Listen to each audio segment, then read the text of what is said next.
And the dates, yeah, 2006, because I came in 2007. Students in grade 6 to 8 will soon have a Langdon Christian Middle School to call their own. So far, 1 million has been raised for a 2.5 million capital campaign.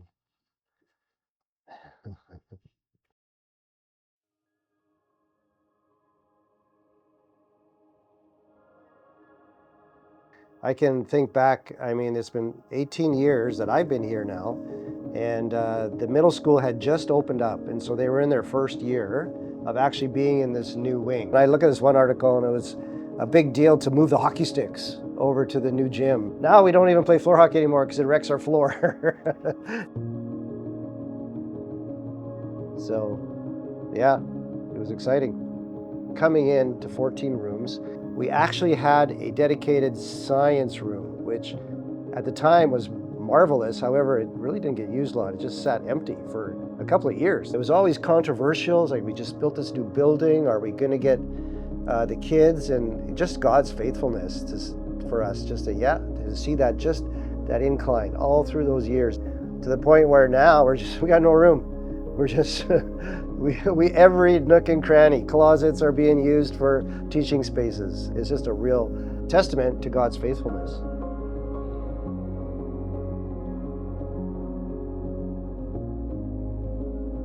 My name is Danny Nagtegaal, LCS Grade 12 Grad Class 1999. This is my wife, Heather Nagtegaal, LCS Grade 12 Grad Class 2000. We have 5 kids at the school. One of the things we love so much is how much LCS loves our kids and comes around our kids and supports our kids in all their different needs, whether it's emotionally, spiritually, or academically. We've had a couple kids go through here in the younger years where they have not been comfortable coming to school, and I've always had a staff member come, the same one, take our child into the class and care for them till they got settled into the classroom, and that really meant a lot to us.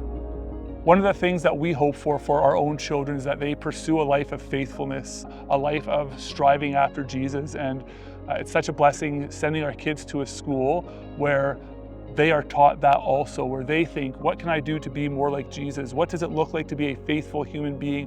How do I find the area in the world that I want to contribute to using the gifts that God has given me to make the world a better place? It's instilled in our kids a desire to be a part of the kingdom of God's story more than the what's important in culture today's story. And we want that for our kids. We want them to be drawn to the kingdom and not drawn to the latest fashion trends or whatever is going on. And so we are deeply thankful to LCS that it is telling them a kingdom story. It is telling them a story about what makes them valuable and loved. And it's not because of what they're wearing or what they look like. It's because they are made uniquely in God's image.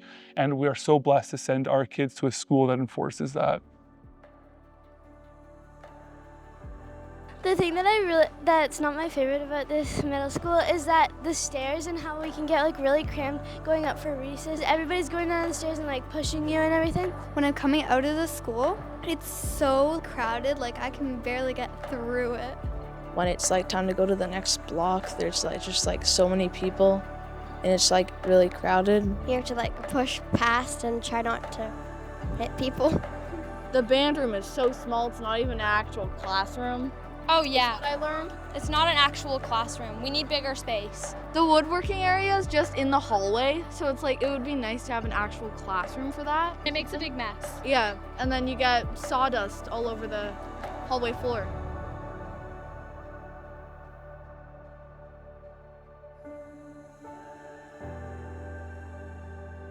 So here we are today, 20 years after the first middle school was built over the high school campus, and God has been faithful. God has been faithful through people like you that are here today that have enabled us to grow over these years. And as you can see, and you may have heard, we're out of space, and it's time for us to look to new solutions here in the future. And this is it. This is what we're doing. This is going to be a 52,000 square foot building.